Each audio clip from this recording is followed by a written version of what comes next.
It's a rare thing to do it first and better, but AEW managed to do both. I don't even need to see Survivor Series to know AEW did it better. Let's talk about the show. Blood and guts. Uh-oh. Yes, boy! French toast is the exchange student that you have like a 3-week affair with. Fake. We can see that you don't have pants on. Somebody hit somebody with a pie. Do something. Giovanni yelling we're out of time as we go off the air. Giovanni yelling a lot of things tonight. And welcome to the Mark It Down podcast. Hello, everybody, and welcome to another edition of the Mark It Down podcast. My name is Nick Cummings, joined tonight by James Asante. We will be hearing from Matt Castagnoli a bit later. Back here once again to review another episode of AEW Dynamite. This time, kids, it was blood and guts. And boy, did it deliver. Literally. This At least was half of that. amazing. At least Yes. half. This was amazing. I called it maybe a perfect 2.5 hours of wrestling. This was unbelievable. I don't know, James, you want to start with the women or the men? We probably should have discussed this pre-show. I thought so good. I thought the same thing. We should probably we lured people in with the title. We should probably talk about the men first. Also, because quite frankly, I thought the women did it better. So I don't mind waiting until the end to talk about it. Yeah, I thought the women were better, but I do think that the ending of the men's match was a bit more story-driven. So let us talk about the men's blood and guts match, which was the Death Riders, Jon Moxley, Claudio, Castagnoli, Wheeler Yuta, Daniel Garcia, and Pac facing off against Darby Allin and his conglomeration allies in Orange Cassidy, Kyle O'Reilly, Roderick Strong, and Mark Briscoe. So, start this match off. I'm going to kind of just go, James, jump in whenever you want. Hell yeah. No, yeah, I'm going to drop some comments in throughout, but I believe in you. Awesome. So we had Darby Allin and Wheeler Yuta to start off. Darby brought his skateboard with the thumbtacks on the bottom, and then Brian was very happy commentary that Wheeler got to go first because that means he just got to watch Wheeler get the shit kicked out of him for. I do think it was a great move to put Wheeler in first from a story point of view because undeniably he's the most believable person that Darby would be able to dominate in that one-on-one section. That's not to say Darby couldn't beat anyone else in the one-on-one section, but to dominate for that time period, that was the right choice. Yeah, I think that was a good idea too. And as you said, Darby did dominate as Wheeler actually tried to leave the cage. How you know it? I saw Kris in the comments too. What's up, Kris? Hi, Kris. Wheeler tried to leave the cage instead of actually trying to fight Darby to start things off. And instead, Darby hit a tope through the cage door to the outside. That led to them fighting back and forth a bit. Eventually, though, they got back into the cage, and Darby drew first blood on Wheeler Yuta for the men's match, at least, as he was rubbing that thumbtack-laden skateboard all over his forehead. Next up, we had Orange Cassidy. He came out with his backpack, which had some chains in it. And then he actually started his portion of the evening by breaking his sunglasses and using them as a weapon against Wheeler. Immediately. Cool. Immediately. And then him and Darby used the chains for a bit. And so next up, we had Daniel Garcia. He came out. This was pretty normal. And then Mark Briscoe's music hit. However, he didn't come out. And we go backstage with one Renee Paquette. I let them know what happened, and then I'll give you my bit.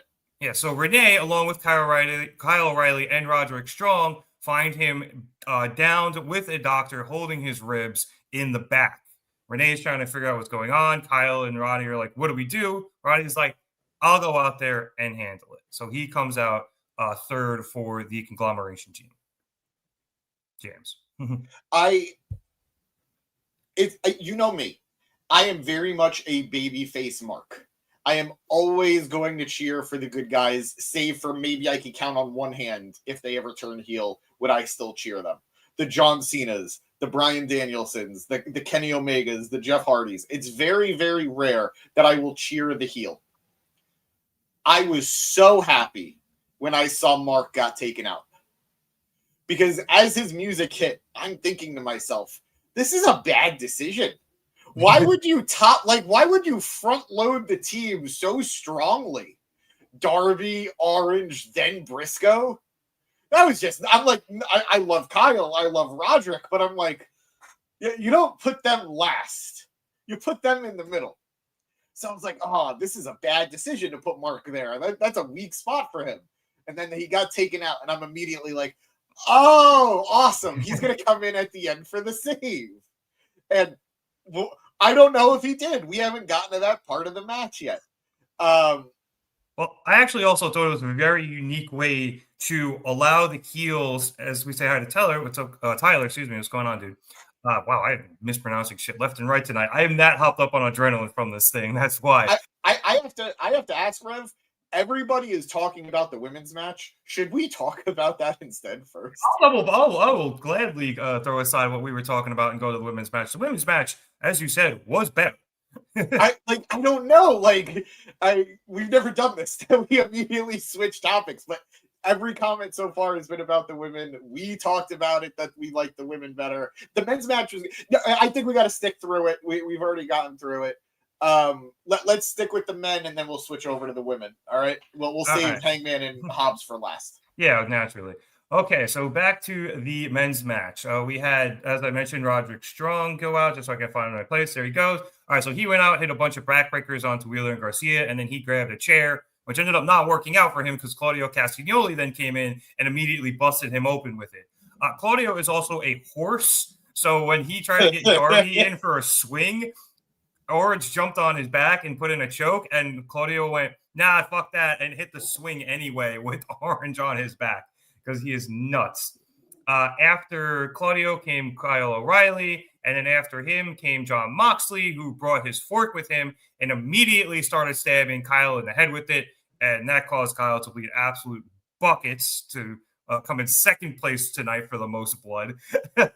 Before turning that fork onto Roddy and then onto Darby, whom he stabbed in the back and then started raking the fork up and down his back, giving it to Garcia for him to do the same, and then they just tossed Darby headfirst between the ring and the cage. Moxley then got out of the ring, and I loved this. He went to the timekeeper's area and grabbed a bunch of leftover weapons from the women's match. Great. Included pieces of the broken mirror that Toni Storm used, Mina Shirakawa's barbed wire spiked baseball bat, and the bucket of glass containing all of the shards of not just that mirror, but from the broken bottle that Toni had used as well. So then Briscoe was supposed to come out. He didn't. And as we were hearing his music, instead we had a report from Renee that Briscoe is in the doctor's office and he would not be able to come out. And she was able to confirm that it was indeed the Don Callis family that had taken Briscoe out. Now, for those of you who didn't watch Collision on Saturday, Don had offered Moxley to take out Briscoe. And it seems like Mox had taken him up on that. Meanwhile, back in the ring, Darby got hit with a spike pile driver on that aforementioned glass by Garcia and Moxley. And then Moxley dragged him through it, heading into commercial. And then as we came back, I guess Darby was okay because he was monkey barsing his way across the top of the cage and then dropping himself onto the Death Riders right as the clock hit 0 and Pac came out as the last entry, and Blood and Guts actually started. How did you feel about Mox coming out before Pac? I would have bet money that Mox was going to come out last. The commentary did a good job of explaining it. Yep. That he must have felt confident because Mark had been taken out. They had the numbers game already, and they were in a good spot. But I still thought it was interesting that Mox came out before Pac. Yeah, I think it was Excalibur who said maybe this was a pivot with Briscoe not there. Moxley could come out now and inflict as much damage as possible, and then Pac could come in just an absolute workhorse and really just take everyone out and take it home. So it was interesting. I thought Tony Khan was very creative tonight in everything he did, from the Falls Count Anywhere match, utilizing both rings, to the way he was able to give the heels the advantage by taking Briscoe out while still allowing them, still allowing the faces to win the matches last week for the actual advantage. So Toni did a great job tonight booking this throughout the entire show. Let's see, where were we? So after the bell rings, Moxley was over at the cage door. Hi, Maria. And made sure the referee locked that bitch up tight before he actually took the key from the ref. A lot of that going around tonight. And made sure nobody could get in. Eventually, though, Mark Briscoe does come down to join the match. Hobbles in there with a chair, a bucket, a toolbox, and a pair of bolt cutters that he uses to open up the cage door. Orange is eventually the first man to use the toolbox, as Wheeler Yuta was on the outside fighting with Mark. And he revealed a wrench, a mallet, and a crowbar, who I thought retired, with Orange opting for the wrench. Let me also just say real quick before we continue, I was dying laughing watching, like, he didn't struggle too much, but I'm watching Mark struggling a little bit with the bolt cutters on the lock itself when the chain could not have been thinner. Yeah, I saw that too. I was like, leave it to a Briscoe to do it this way. Hilarious. He still did it. He still managed it. But I just thought it was hilarious.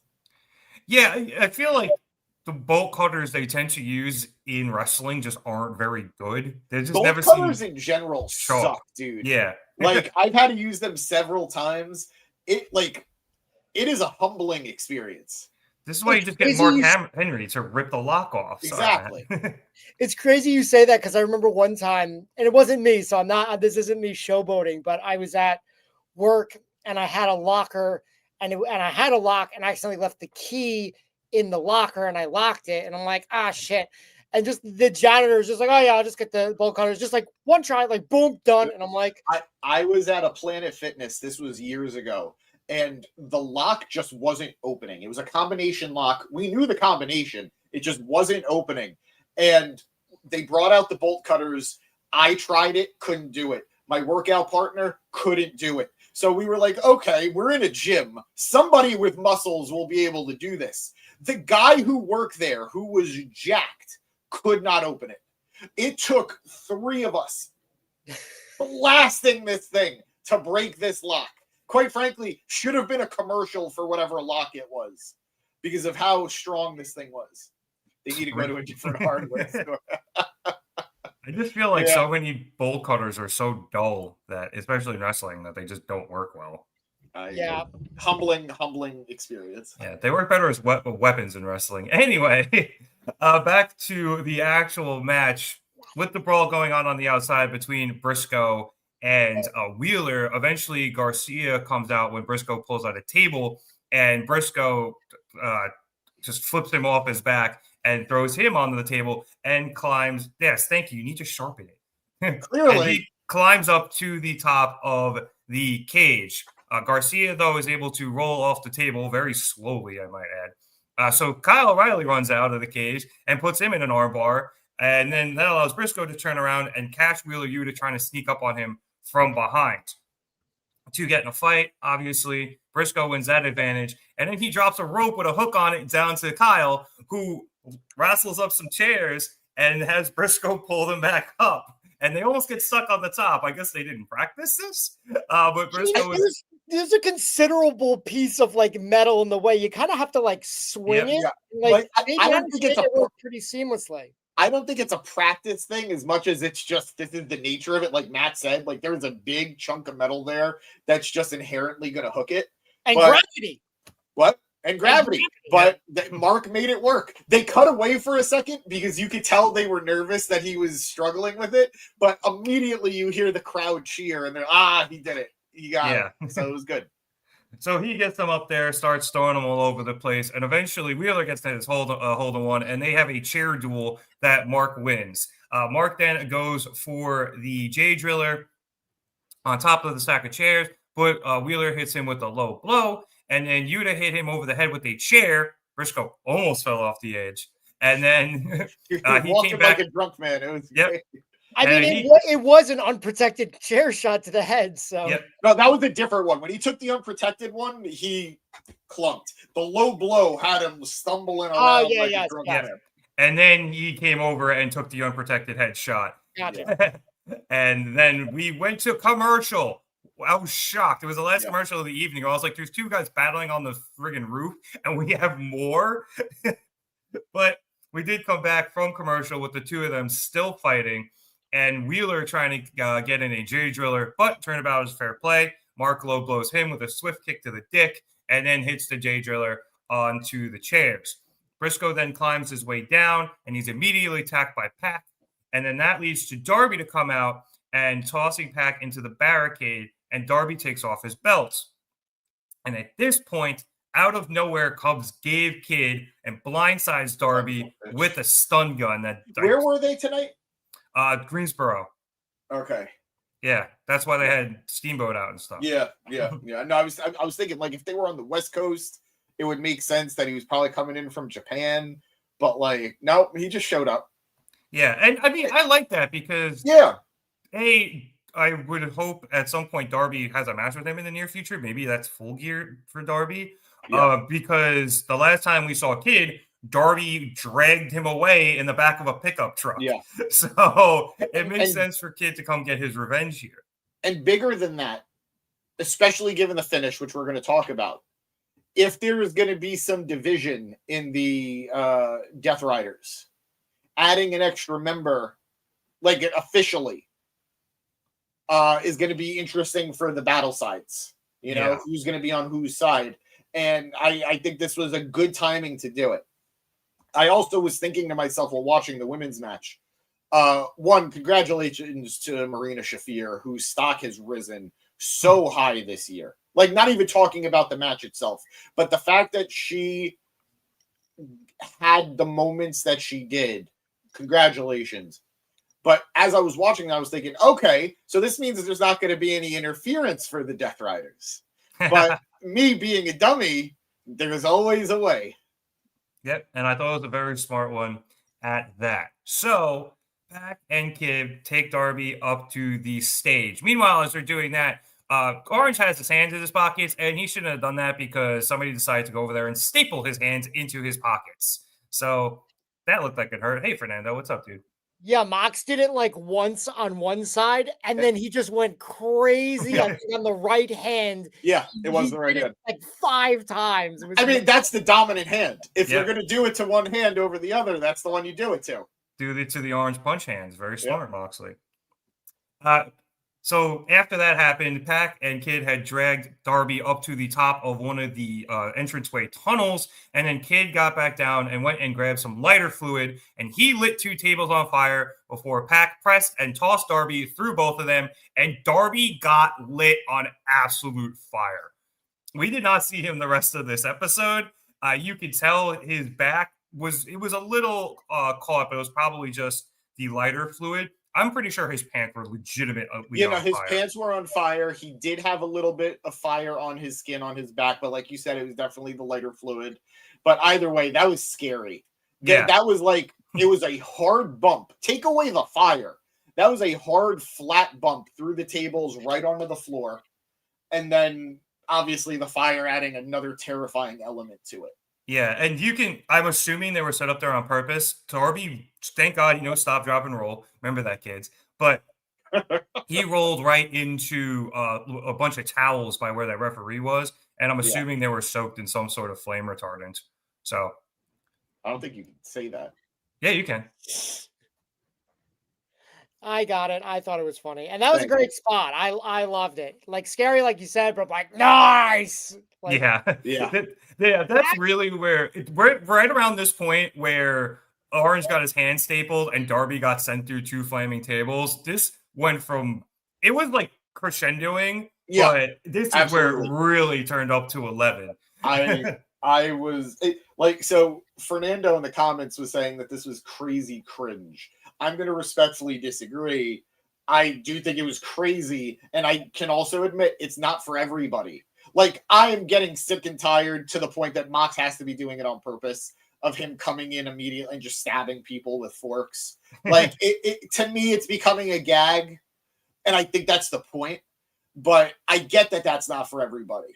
but like a table spot like this, and Fernando, I'm not calling you out specifically. It's just your comment sort of brought this out. Like nobody was going crazy about the Hardys versus the Dudleys at Bound for Glory, where Jeff hit that insane ladder swanton onto Devon. Like these spots are what they are. Like they're rough. Like they're certainly, like you could argue, not wrestling, but it's not that much different. We've seen many a flaming table spot in the past. I'd say the worst part about this spot was the bump itself, not necessarily the flames. Yeah, he only like most of the flame went out once Darby hit the table, and there was only like a tiny bit on one of his pant legs, which again, after like 2 rolls into towels, was out. Like it's never fun dealing with fire in general. Someone who has gotten 2nd-degree burns, it's like it's just. Ugh. And this is the point in the match where I'm just like, I think the Death Riders are gonna win because Mark was like came in handicapped. You got Orange with his hands stapled to his pants, and you got Darby that was literally he was done for the rest of the match. So I thought there was a good chance at this point in the match, and I'll let you keep going where I thought it was definitely over, but this was what I thought was okay. We are getting into the finale, which will be the Death Riders winning. Yeah. Yes, but the night is always darkest before the dawn. So especially when you light something on fire. So back in the ring, this is the ending sequence, like you mentioned, Matt. Moxley had Kyle O'Reilly in a bulldog choke with the chain in Kyle's mouth, but Kyle, ever defiant, decides to flip him off. And this is where things really start getting going. Claudio takes a chair and wraps it around Kyle's neck, and Moxley is going to stomp it. However, Orange comes out of basically nowhere, does a kip up with his hands still stapled in his pockets, and then rips them out, staples and all, and just starts Orange punching everybody. And that leads to the comeback.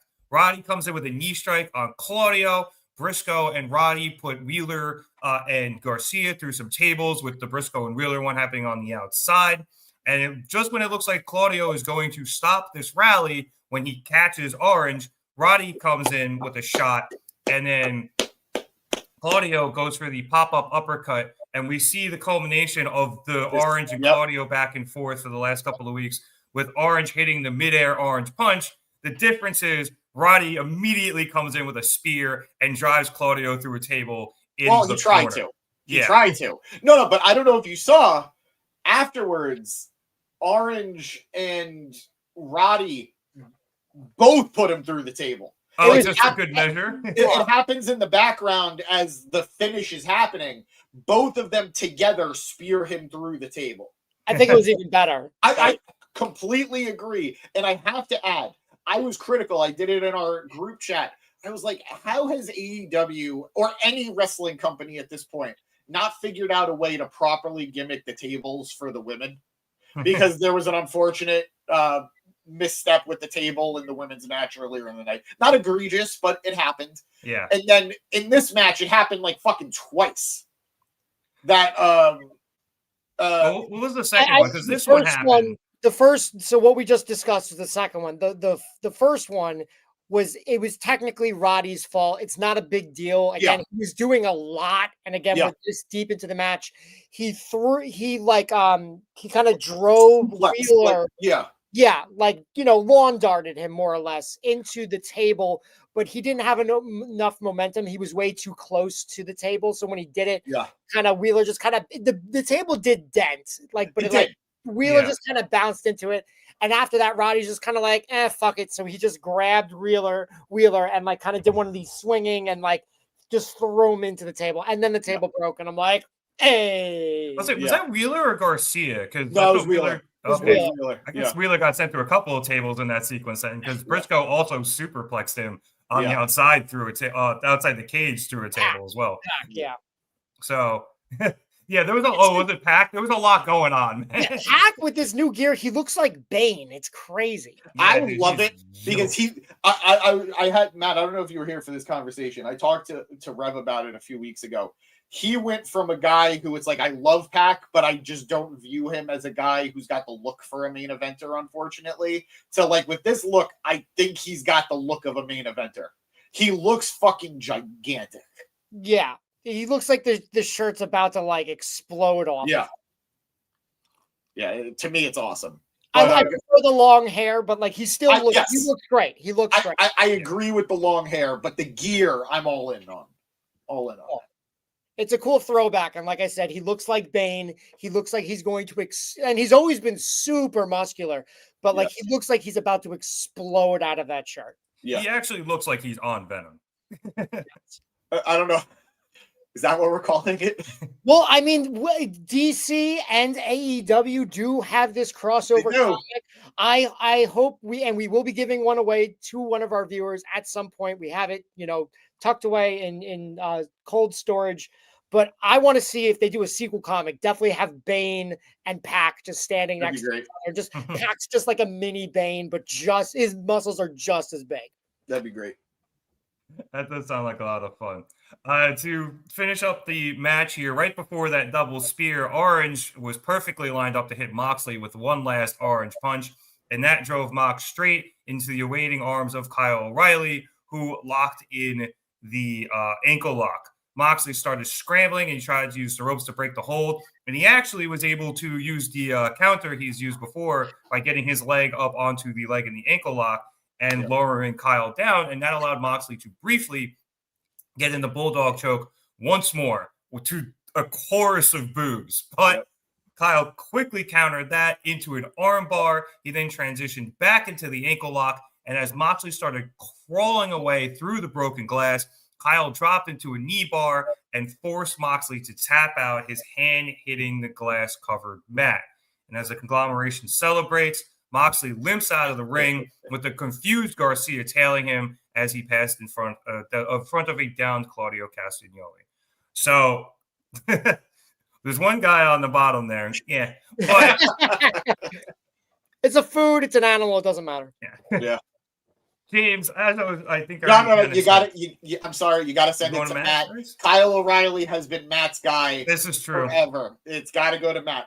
This is true. And I will let you celebrate, but I wanted to say that as I was tossing it, this match started much slower than the women's match. I agree. But it really snowballed to the end of this. And I think, Matt, that after we just mentioned the culmination of the Claudio and Orange rivalry, we get the culmination of the Moxley-O'Reilly rivalry over the last few weeks, with Cool Kyle getting the tap-out victory over Mox and probably sending Mox and the Death Riders into an absolute tailspin. Yep.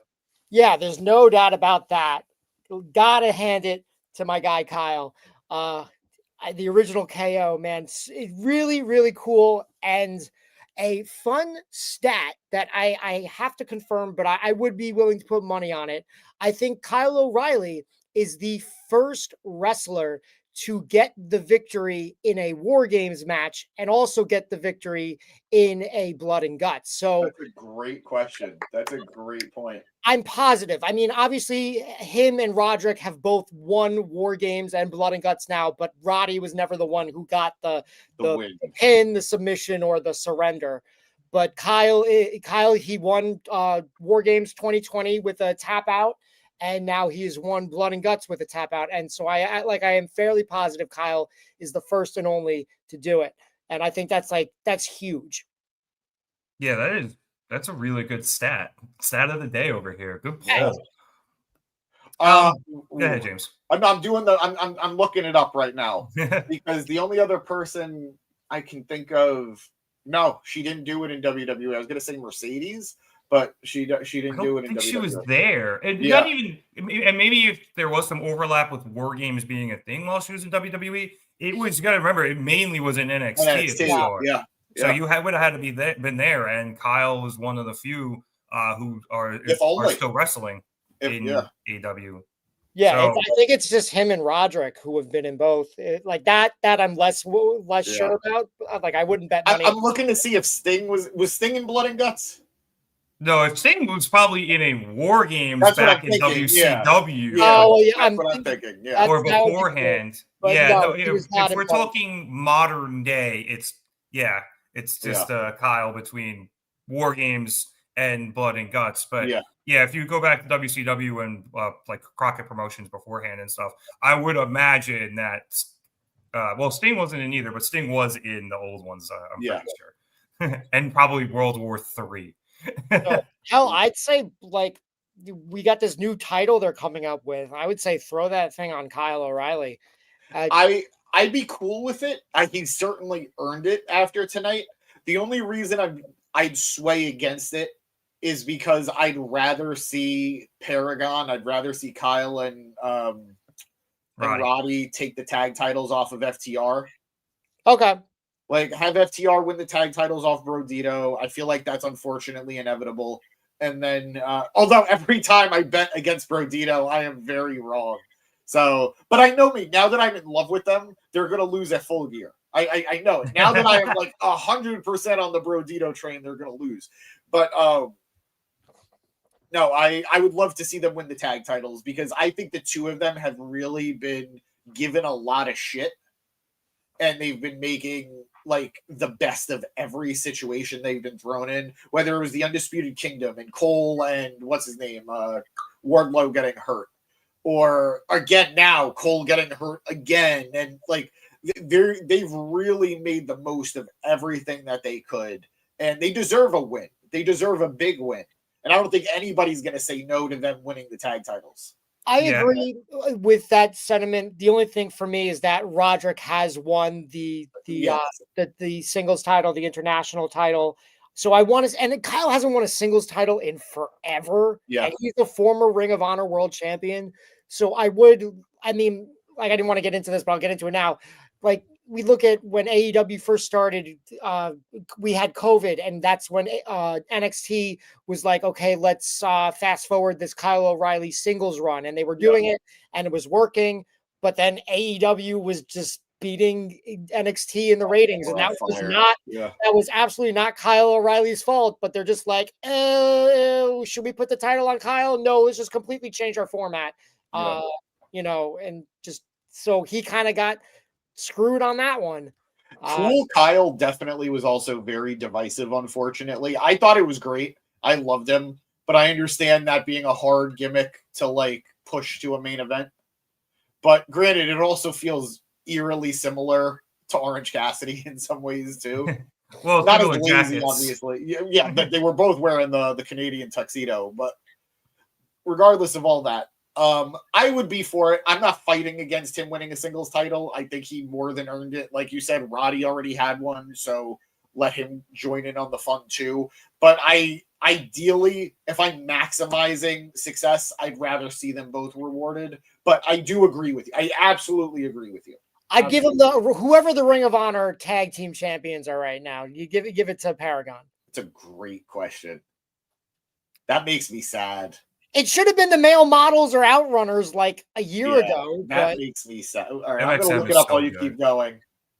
Well, does anybody have anything else they would like to talk about for this match? Anything I might have missed in terms of spots that you found interesting? So, yeah, I did notice, if I could figure out who. All right, I did notice that after the match, Garcia looked so sad and shocked looking at Moxley. Moxley at this point was away from Kyle. He was in the other ring.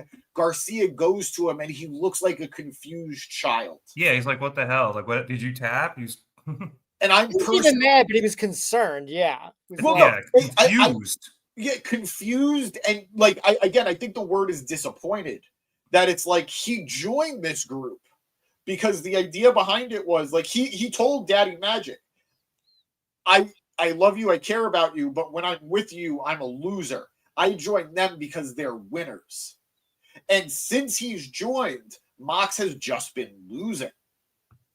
So I think this is going to play into what we're all expecting, which is Mox is going to get just destroyed by the Death Riders. They're going to kick him out. They're going to get rid of him. I'm actually really, really, really surprised they didn't do it tonight. Because as most of our comments will agree, as we, at least Matt, I don't know if you agree with us because you weren't with us for this part, but Rev and I were saying, we thought the women's match was much better. We thought that was the match of the night. And I don't say much, but it was better. It was better. Yeah, I don't want to say much better. I thought it was better. Rev thought it was better. And I said at the get-go, I thought it was egregious that they weren't main eventing. Like, Blood and Guts was the hype for the longest time was that the women were getting it. The men got added on not too much later. It was pretty early on that we knew it was going to happen. But, like, we all expected this to be the women's event. And then for them to not main event, and for, in my opinion, for them to have the better match, I thought it was all going to be because the shocking finish was going to be the Death Riders just demolishing Mox, and that didn't happen. And that would have justified it, but I'm glad they didn't because it would have taken away from Kyle's big moment. And unfortunately, like, I just have to watch shows live now when it's Raw and AEW because, like, I was watching AEW like 15 minutes late and like catching up in my DVR shit out. So I only got to see the first half of the women's, and it was kind of clunky. Like, it wasn't bad by any means, but like they didn't seem super comfortable with some of the weapon spots. And did Julia and Sky Blue ever find what they were looking for in the? No, and it's going to plague me for the rest of my wrestling. Like, this is up there with the initial mystery of who threw the pie. At Kevin Owens. Yeah. Who's the anonymous GM? Well, no, it turned out to be The Rock. Well, they took forever, but it was Swoggle. It was Swoggle. I thought it was The Rock. No, it was Swoggle. Yeah, it was Swoggle underneath the ring. All right. Wait, what? Oh, wait, no. You're talking the GM. I said anonymous GM. Oh, I'm sorry. I was still talking about the pie. Oh. Yeah, that was The Rock. Oh, it was The Rock. Yeah. So when did they figure that out? They did like a whole skit about it like a year or two later or whatever. It probably wasn't originally The Rock. It was just one of those things that they were like, oh, it's The Rock. Yeah. Well, they should do that too with whatever they were looking for. And it just has to be something that it should never be able to fit in there ever. Like they pick out a sledgehammer, I a chainsaw. Yeah. It's like 2 weeks later they find it, or like a few months later. This is exactly what BTE is for. Do you guys remember when what's his name? Matt Sydal. Yeah. Matt Sydal. And then they showed what's his name? Nakazawa. Putting the baby oil on it, the body oil. Yeah. I don't think I've ever seen a crossover more worth my time. I watched every CW Arrowverse crossover. I saw when Friends and Mad About You crossed over. I don't care. That was the peak of crossover television as far as I'm concerned. Okay, well, this is a Seinfeld pod, so no Friends for you. No crossovers here. Sorry, James. Seinfeld had a crossover. When did they have a crossover? Kramer was on another show. Oh, that's right. Yeah. Wasn't he on Mad About You or something? I wouldn't be shocked. I'll dig that up. But regardless, this is what BTE is for. This is exactly the type of thing I want to see on a BTE skit where they're just going around the arena looking for that thing that was supposed to be in the turnbuckle. So I'll have to go and watch the rest of the match. So I'm glad it turned up and it got better. Like I saw was Mina throwing the bat at Bayne. We'll talk about that. Just we got a bunch of comments here that we should talk about. I'm going to go I'm going to start with Fernando, and this one's for you, Matt. Kyle O'Reilly should get a match with Hangman. I wouldn't be opposed to it. I don't see it happening in the realm of they're both baby faces and Kyle's just going to take the loss. So let's capitalize on the success by giving him another win. Yeah, they want more wins. Like, big matches are cool. Like, we talked about it on Monday. Dominic Mysterio getting a match with John Cena. Like, awesome for him. Awesome for his career. But I don't want to see a loss for Kyle O'Reilly here. We want to see another big win, preferably with the title. I will say, if Kyle did get a championship shot, I don't think it would really screw up his momentum too much. I imagine it would be a very good match on probably Dynamite. I don't think it would be a big feud. But, whatever they do, I'm cool with them. You know, him getting a singles title, I'm cool with them getting the tag titles. I think it would be particularly good for that team to have, to be on the lineage of the AEW Tag Team Championships. Yeah, I agree. And solid suggestion, Fernando. We even though I don't necessarily want to see that, it's still a solid suggestion. Yeah, and just to Tyler's point about the new national championship, it is going to be defended globally. So that might be a reason why Kyle doesn't get it if he doesn't want to go to too many different companies. But He also we'll might have see. visa issues. I know he's had visa issues in the past. Yeah. Let's start at the top with Yep, comments. I'll take it. I got it. Or you got it. Take it. Let's see. Tyler starting with I think 2 blood and guts matches or GW. This was in comment to, I think, your conversation about the cringiness of the fire spot. But if you're not comfortable with watching it, don't watch AEW. I'm not hating on people in the chat, and I think that's a fair way to put it. Where wrestling, especially nowadays, is like a buffet. You don't have to take everything. If this isn't your thing and you wanted to skip this night, I think that's perfectly okay. But I personally loved it. This was amazing. Like I called at the top of the show, a perfect 2.5 hours of wrestling. Did we determine that Sky Blue did Blade? Was that like confirmed? I'm presuming she did because Willow was running all over the ring while that was happening. So I'm going to guess that's what it was. Just a lot of blood there. A lot of blood. Yeah. So I totally get it if that's not your thing. Yeah. Tyler mentioned this earlier, and we kind of touched upon it, but I did really want to finish things off. What's next for the Death Riders with Moxley tapping so much? And just to throw my 2 cents in, I think it was better that they didn't do the breakup tonight. Yeah. I think if it happens, it either happens either next week or arguably maybe at the pay-per-view at Full Gear. I think that would be a big moment. Yeah. Yeah. And AEW has definitely established not everything has to happen on pay-per-view. We saw Daniel Garcia turn in the ECW arena on a Dynamite. So it could happen next week. It could happen at the pay-per-view. I think with a guy like Moxley, should probably happen at the pay-per-view especially because we complained that a lot of the matches on this pay-per-view are like, they're sequels to the last pay-per-view. So having a segment with the Death Riders imploding or killing off Moxley would be something to kind of shake it up and make it different. Yeah, because I was mentioning, I'm not sure if you were here, man. Gabe Kidd versus Darby would be an interesting match coming up at Full Gear. If Kidd's around, if not, I don't know. I feel like I'm trying to remember if Darby's fought Pac recently, but like I feel like Kidd versus Darby's probably Pac, and Pac beat him. Yes, but I feel like Kidd Darby's should be the match at Full Gear, and then Kidd could win, and then maybe the Death Riders all turn on Mox. Maybe, I don't know, but I think it's probably going to end up happening at Full Gear. Just to keep going down the comments here, we had a whole lot, but Maria said Blood and Guts was excellent. The show did indeed feel like a pay-per-view, which was awesome. Let's see. We had Tyler calling the fire spot crazy. Maria, good point. The tables just didn't want to break. Didn't matter what match it was. The only one that broke was because Powerhouse Hobbs got put through it, and ain't no table standing up to that. Oh, and Hobbs put Hangman through a table too. Oh, that's also true. Well, if Hobbs is involved, that table's breaking. Exactly. I love that ending where like the one like crate just kind of we'll talk about it. We'll talk about it. It's saying Mox tapping was the best possible ending, calling him the weakest link in the chain, which I thought was cool. Yeah. Tyler saying we're going to have to see what happens in War Games 2 weeks from now. All I know is the women are really going to have to do something spectacular. I feel really like we talked about this on Monday, Matt and I feel really bad that the women are in this position because it feels like it's going to be so underwhelming. And that's not because it's a women's War Games match. Like, Io's had great moments before. A bunch of the women have had great moments in War Games before. It's just they're competing against madness. Like, absolute. Like, I totally think it's possible for the men to outshine the AEW men on this one. I think it's possible, even though I really enjoyed this match.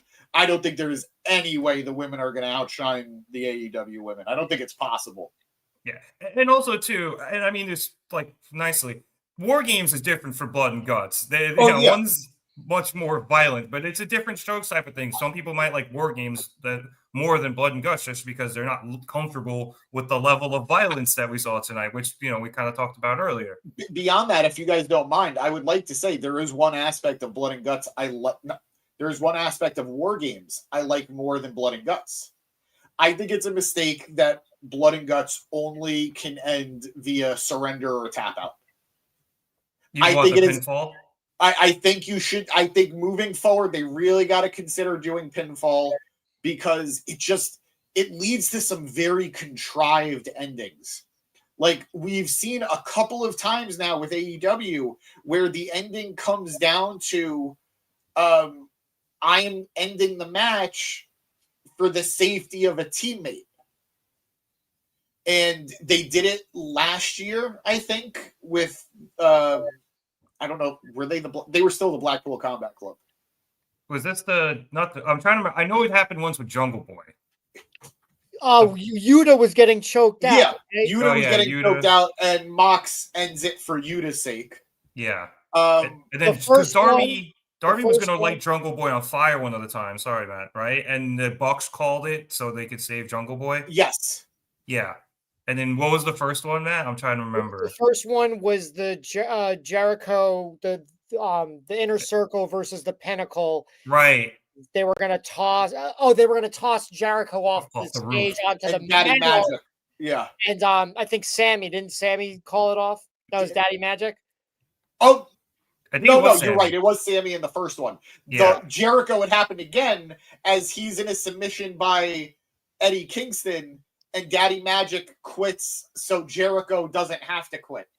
Yeah. I thought it was that Claudio got the submission on somebody, and Eddie was also doing the submission, and so Eddie had the submission on Jericho, and Claudio puts Daddy Magic in the submission. But the legit storyline reason, Daddy Magic taps out almost immediately to save Jericho from being in the submission. Okay. Yeah. So the majority of AEW Blood and Guts matches end for the safety of a teammate. Someone isn't quitting because of damage that they might suffer from.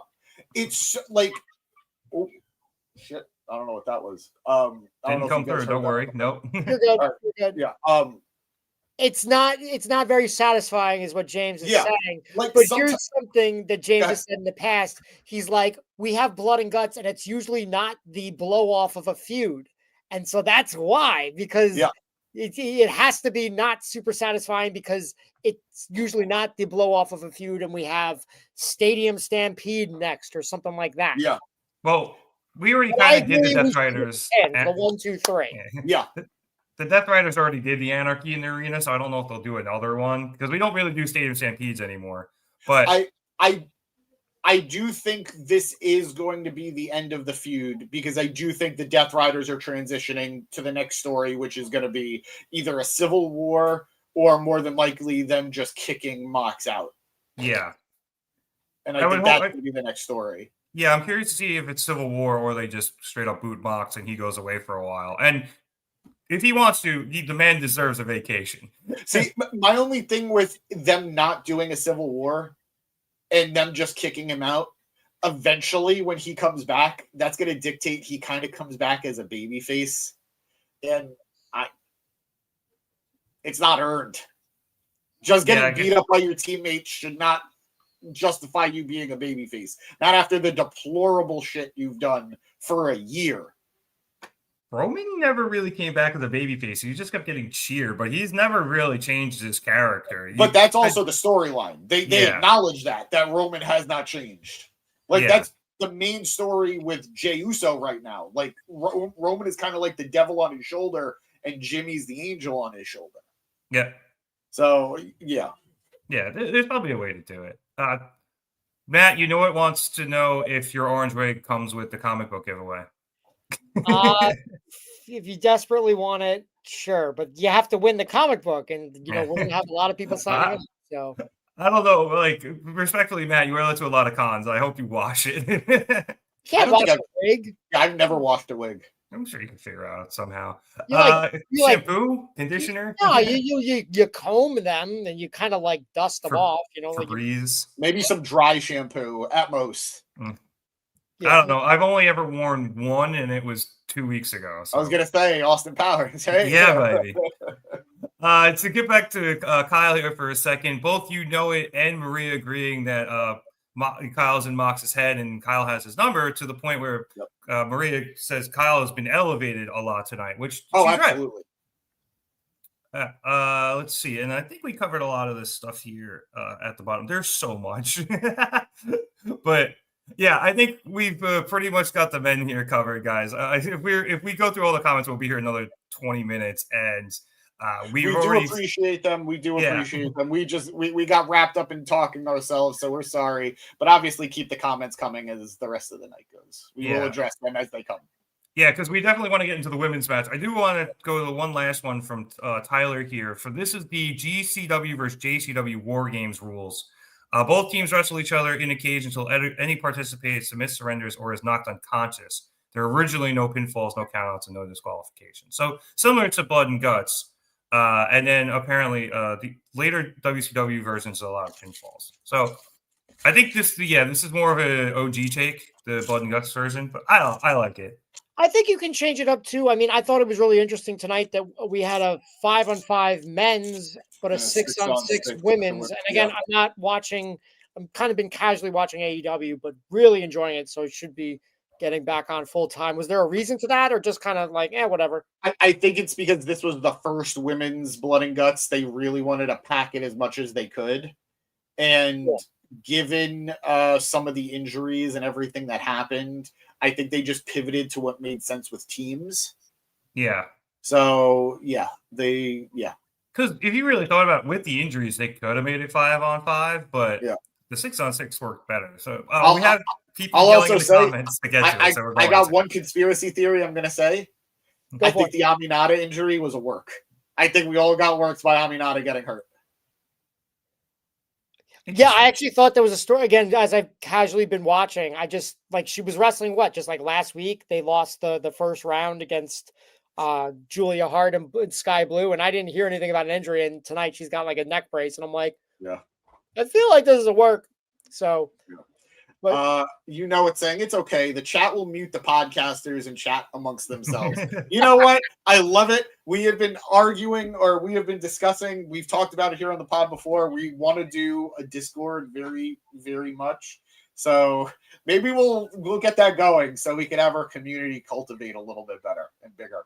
Yeah, you guys, have fun in the chat while we get into the women's Blood and Guts match, because Kris has been begging for it for a while now. And I think everybody has been, because we've said multiple times tonight, this match was better than the men's end match of the night, which was not an easy thing to say. Yeah. There were 3 matches. All were great in their own way. And I think the women absolutely over-delivered. Everything slapped tonight. So I'm going to let you guys do it, and I'm going to remove myself. So I will talk to you guys soon, because, again, I only watched half the match. All right.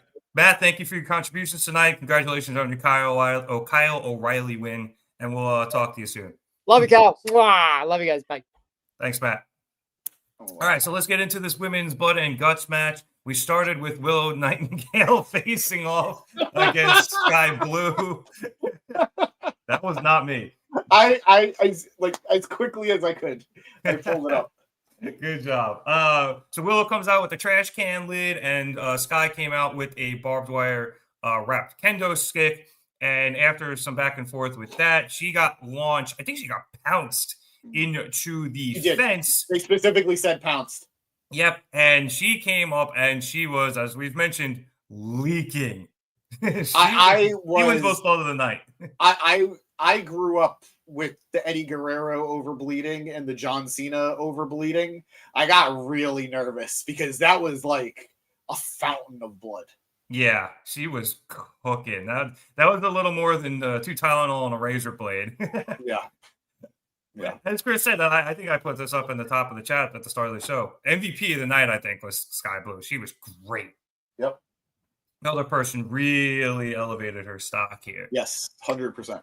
After that happens, Julia Hart came in to back up Skye for a bit, and then we had Harley Cameron come in, and she and Willow were able to take control of the match heading to commercial. And as they were going into commercial, Harley took some of Skye's blood and wiped a Joker smile on her face. And it was at this moment we all needed to take a pause, be very grateful for the commercial break, compose ourselves before we can continue. See, Thekla came in next right after the commercial, and she started using her belt, it was wrapped around her shoe, weirdly enough, to just whip the shit out of Willow and Harley. Jamie Hayter then came in, and she came in with a bag of thumbtacks, and she tried to throw a right hand, and the thumbtack bag kind of just, I don't know if she meant to throw them or the bag exploded, but... Well, she did, so she hit her in the stomach with the bag, and then they just went flying. Yeah. And a lot of them ended up outside the cage, but there was enough in the cage where it was impacting the wrestlers. Like Thekla got one stuck right in the middle of her palm, and you could tell she was in pain. That looked like it sucked. Yeah. After that, Bayne came out accompanied by Penelope Ford, who was carrying a golden chair that she was able to slip in the ring before she got ran off by Queen Aminata, who actually came out with Kris Statlander, who was the next contestant. So she came in and stopped Bayne's absolute rampage with no weapons, I might add, by breaking a pool cue over the back of Megan by jumping off of the top rope with it.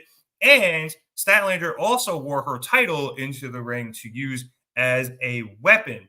And then after the pool cue broke, Statlander and Willow had a bit of a moment there where it looked like they were going to shake hands, and then Willow was like, nah, nope, I'm not ready yet. Yeah. And they didn't do it. We'll team together and go to war. I won't shake your hand, though. Yep. Mercedes Moné was the next person out, and she took her sweet-ass time getting into the ring, stopping at a table they had set up outside of it that had all of her titles, taking a sip of champagne, and then eventually going into the ring. And after fighting off some people, she got into it with Statlander hitting a counter DDT onto Statlander's title, which busted Stat open.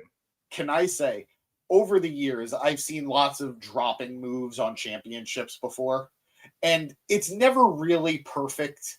There's always maybe to the shoulder that lands on the belt, or they land just like the arm hits it or something. Yep. This was picture perfect. Her head bounced off the championship. You could tell she was okay, that like we were all safe, but it was so good looking. I was like, damn, they finally did it. Like a weight was lifted off my viewing shoulders after all these years. It was RVD level DDT bump. Yep. And not even the best bounced off of something of the night, which we'll get to later. Oh my God, yeah.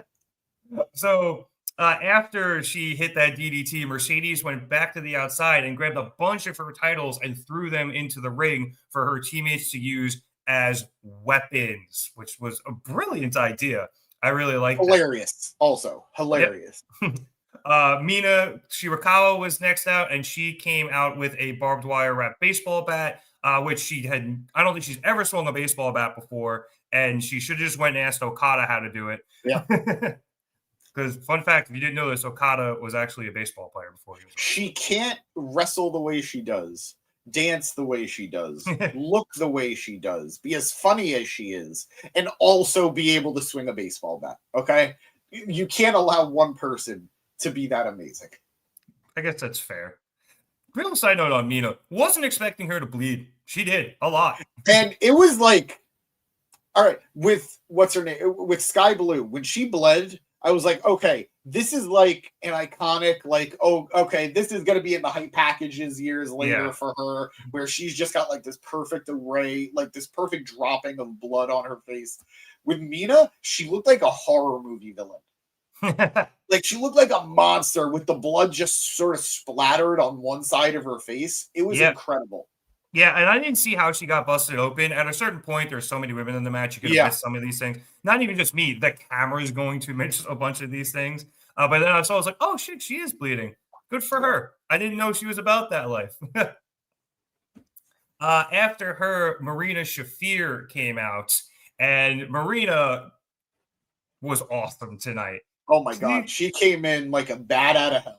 So she came in to after the Death Riders riff, what I assume was her old entrance music back when she was an MMA fighter. Yeah, and she came out like she had music too in AEW. I not tell you what it was. Yeah, it's been a while. But she came out like she was making her entrance down to the octagon, and she comes out, and Statlander meets her at the gate, and she just pulls that out of there and starts beating the crap out of her, and the two of them start going back and forth. until Marina gets the advantage and goes underneath. It was the barricade, we thought, next to the announce desk, but instead, apparently, Moxley has had a very bad influence on her because she pulled out the bed of nails. Bad is subjective, but yeah. Yeah, bad meaning bad, not bad meaning good. Anyway, Statlander attempted to get Marina into it, but Marina was able to get off Statlander's back and just hit a vicious round kick right to Stat's chest and knocked Stat right into it. And I thought Stat was going to be out for a while. They never showed her getting out of it. Yeah, she looked like she was in pain. Yeah. And he cursed a bunch. Yeah, it bothered me so much to see Marina then take off her shoes, take off her socks, throw the socks and miss, mind you, at Stat, and then get into this matchup. I understand. It's your look. It's MMA, the no shoes thing, whatever. It's stupid. So you would think following that mixed tag match you had with Wheeler, the Tornado, where she stepped in a bunch of tacks, that she would be a little more wary about weapons matches and not wearing shoes. But the way it played in later, I actually ended up kind of liking it. Whatever. Our final entrance of this women's match was Timeless Toni Storm, who came out with a string of pearls wrapped around her fist. Her purse, which I was really hoping there was something in there, but I don't think they ever used it. It felt like the perfect gag to have a brick in the purse. Right? Yeah, or something. Yeah. And she also grabbed the bucket of Mercedes champagne. Adored it. She then took the bottle, broke it up into the bucket, and calling back to her match against somebody who she sent into irrelevancy, taped up her hand, put her fist into the broken glass, and then went around just punching people, just jabbing them in the face with it, which was really cool because she went after Marina, and her and Marina actually like squared off. They slipped a couple of punches, and then eventually Toni got the glass in. Also, shout out Toni. She looked like a more crazed version of Cesar Romero's Joker. There's a new Frankenstein movie coming out. Not the one that everyone's going crazy about right now, which you guys should go see. But there's another Frankenstein movie coming out in a couple months. Which one? The Bride. Okay, I know there's two of them. The one was the new one, the Del Toro one. Guillermo del Toro just had a Frankenstein movie come out. That's the one I'm saying everyone should go see. It's incredible. But there's another one called The Bride coming out. It's going to star Christian Bale, Jessica Buckley, and it gave me The Bride like vibes. Like if you haven't seen the trailer for that, her face is like messed up from like whatever they resurrect her with. And that's what I was getting. I know it was different. It was like the messed up lipstick and face paint and everything. Yeah. But it like, I loved it. I loved it. She's so deranged in the best way.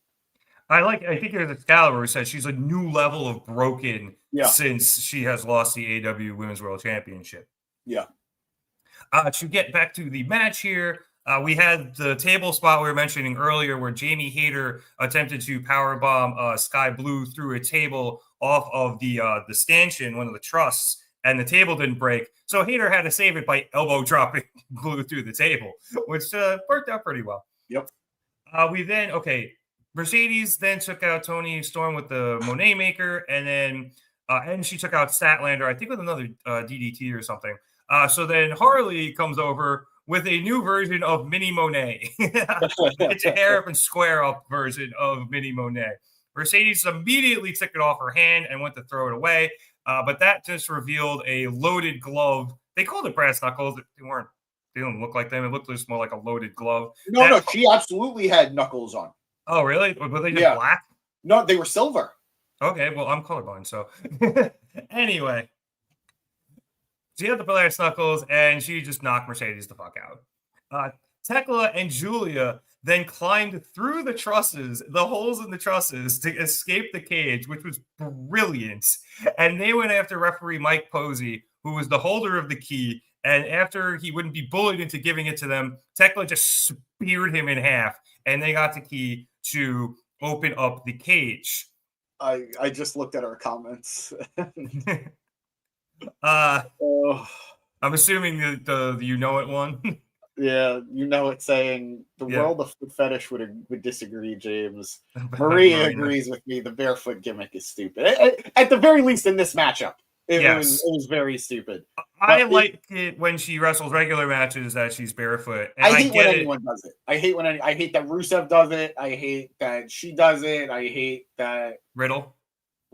I hate Riddle. Whoa. But yeah, I hate that Riddle does it. I hate barefoot. There's so much room to roll your ankle, guys. So much room. See, I don't really mind it with like actual MMA fighters or wrestlers because they're so used to that. But Rusev, I never really understood. Like, I was like, really, bud? At least, well, I guess because of the spot later, but at least Marina had her ankle taped. Yeah. Okay. So where were we? Oh, yeah. Thekla had just gotten they're like spiders getting through the little cracks there. What up, Dev? Welcome to the party. Hope you're doing well, pal. So, Thekla and Julia opened the door to the cage, and then Mercedes went over there, and women started just screaming at Mercedes like it was a Looney Tunes cartoon, and she kept tossing them out the club like Uncle Phil. So, eventually we have Thekla, Hart, and Mercedes, who eventually went out there, facing off against Statlander, Hayter, and Cameron on the outside. Statlander and Mercedes started battling up the truss of the cage, while Harley and Hayter fought off against Thekla and Hart.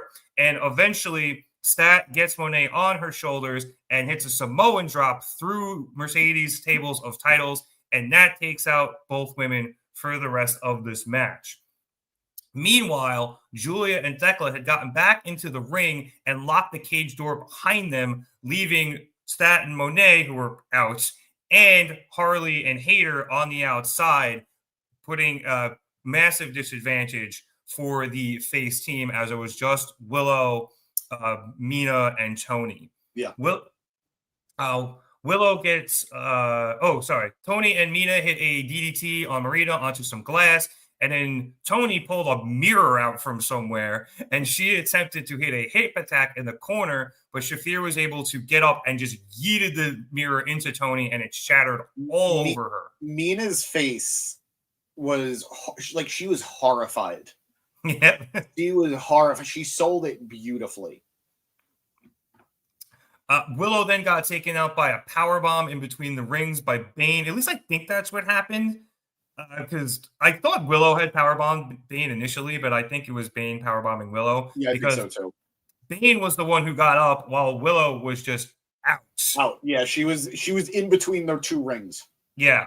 And she eventually rolled over to the other side of it, but it was in the background because she was done. But Bayne went over to get back into the left ring, and she ended up getting caught in a figure four with the barbed wire bat, which was really cool, by Mina. So she does know use how to bat. She just doesn't know how to swing one. However, Shafir then came over, stomped her foot into the glass to get a bunch of it in her foot, and then stomped Mina in the chest to break up the figure four. And then the Triangle of Madness grabbed Toni Storm and held her back as to look on as Marina locked in a submission onto Mina, and then Bayne started beating Shirakawa over the back with the TBS championship. And eventually, not being able to watch anymore, Toni was forced to surrender to save Mina. After the bell, Toni was released by the Triangle of Madness, who went to celebrate, but she immediately just went over and started kicking Shafir, but she was eventually subdued by the other women. And then Marina actually tried to go back for some more, and Aubrey Edwards had to be like, you won. Enough. I mean, admittedly, Toni was laying it in with those kicks. Yeah. Like, she was really hitting on, like, not hitting on Marina, although I'm stomping on her. Yeah, stomping on her. But I wouldn't blame Marina for getting some more after those hits. Yeah, I wonder if she was like shoot pissed or she was just no, because all the women pulled her off and were attacking her away from her. Yeah, but this was like after that. yeah, it was interesting. But yeah, James, this match started fast, especially with the blood, and it never stopped. This started at a 9 and went to, I said the men's went to an 11. Like, I know it only goes to 11, but this felt like a 12. Yeah. This was unbelievably cool. I needed a drink after this. You mentioned how the men's match definitely had a different feel at the start of all of it, and I completely agree. The women, it was just nonstop. I think they were very tactical with how the women came out. you basically had a tag team match in the beginning. That it was the Sisters of Sin versus no, not gonna say it. Willow and Harley. I'm just not gonna say it. It's an awful name. Dev, you absolutely do need to watch the match, my friend. It was great. The whole show was great, but specifically their match was, we think, match of the night. Yeah. Chris Leclerc saying he's gonna have to go rewatch the women's blood and guts match again. I don't blame you. Absolutely a fun one. I'm gonna rewatch this entire episode again at some point. This was great. 100%. But there so many of the women shined. I think everyone had a great moment, or in some capacity looked great. Like Willow dominated the first one-on-one encounter with her and Skye Blue, and in that gave Skye Blue her cool points by just continuing to fight despite being a bloody mess. Harley had so many good moments. The blood on her face, the brass knucks after the Mercedes puppet, and just having a moment with Mercedes and dropping her. Yeah. By the way, Harley getting that ROH title match, by the way. Oh, for the TV title? No. Or, against Athena. Yeah. Wow. Yeah. So That's I cool. called that one. And also, real quick, while we're on her, shout out to Harley. I don't know, this isn't the first hardcore match she's been in. I think she was in one with Willow a while back. But she also did that thing with Saraya a long time ago. It was like a handicap match against Hayter. Oh, yeah, I kind of vaguely remember that. But this is by far the most violent match she has ever been in. And I'm 100%. Sure she has never taken... I'm sure most of these women haven't taken any spots like this, but Harley especially, because she's only been wrestling for so long. So I thought she was wonderful. She took a bump on a garbage can lid tonight. On a chair, I think, too. Took a nasty spear from Thekla on the outside where Thekla hit that double spear. Yeah. That was really cool. Willow, Harley, Skye Blue, Julia Hart just did so much. Her and Thekla just being the masterminds of getting all the women on the outside and climbing out of the cage was great. Yep. Mercedes. I want to know who figured out they could fit through there. Right? Somebody had to think. It's like the women are small enough. They could do it, can't they? Yeah. So cheers to the women if they thought of it. They were like, we're small enough, we could do it. Cheers to the producer if they thought about it. Whoever produced this matchup, I'm sure we'll find out in a week or so. Great spots. Mercedes with the championship belts was worth it alone to have her in this matchup. Marina, MVP of the match, goes without saying. Mina Shirakawa did a lot. She looked good. Like she was hardcore in her own right. Loved the spot with her and Bayne and the bat and the figure four. And the bat. I thought that was a great spot. Megan just looked like an absolute powerhouse too. Yeah, I don't think she might have been the only one not bleeding, and she did not use a lot of weapons. She was just out there, kind of like similar to Claudio. Yeah, that's similar to Claudio in the men's match. Like they said, Claudio doesn't need a weapon; he is a weapon. It was the same thing with Bayne. Yep. She just came out. I know Penelope Ford brought that chair for her, but I never saw her use it. Yeah. She was just out there swinging. Cheers, by the way, to Penelope Ford. I feel so bad for her that she couldn't have been in this matchup. I know I was saying the Aminata injury might be a work. I'm probably wrong about that. Like that's probably just me being a conspiracy theorist. But Penelope Ford, who has just been with AEW since day one, absolutely deserved to be in this match. Not that Aminata didn't. She absolutely deserved to be in the match too. But it was just it was sad to see that she couldn't be in it, but I was happy that she showed up anyway. Yeah, I was happy that Aminata showed up anyway. I was hoping she was able to do a little something, but she was, she got involved putting the chair in, and especially she put out that reel of her doing some hardcore indie stuff. A couple of days ago, and I was like, man, between this and like what I've seen from her in AEW, I would have loved to see her in this match. Her and the Bunny. Yeah, really both deserve to be in this match. Just I'd argue Ty and Anna Jay did too. Yeah, at a certain point, Ty and Anna Jay. You can argue like Thunder and Britt as well to a certain extent. Consider Dr. Britt Baker. Oh, Kayate. Like they're not coming back. I know, but like to a certain degree, like they kind of deserve to be in this match agree. as well. I agree. Just considering their previous hardcore Yeah. matches. So there were a lot of women who you could have put in this match and it would have been great, but these 12 women absolutely fucking brought it. Yeah. So just well done from everybody. The only person and maybe it's on me, I just don't remember a big spot from them. I don't remember a big spot from Hayter. The table spot, I guess. But I guess so. The camera kind of missed it, and then the table didn't break, and then it missed her doing what I think was an elbow drop. Stat had the big table spot on the outside. Yep, and she got hit into the nails, which was nuts. So, like, if 95% of the competitors in the match looked amazing, that's a win in my book. Yeah. And Stat also, when she came in, I know everybody takes everybody out when they come in, but Stack was a one-woman wrecking crew there for a minute. She acted like the AEW Women's World Champion. Yeah. And she took your favorite DDT ever on a title.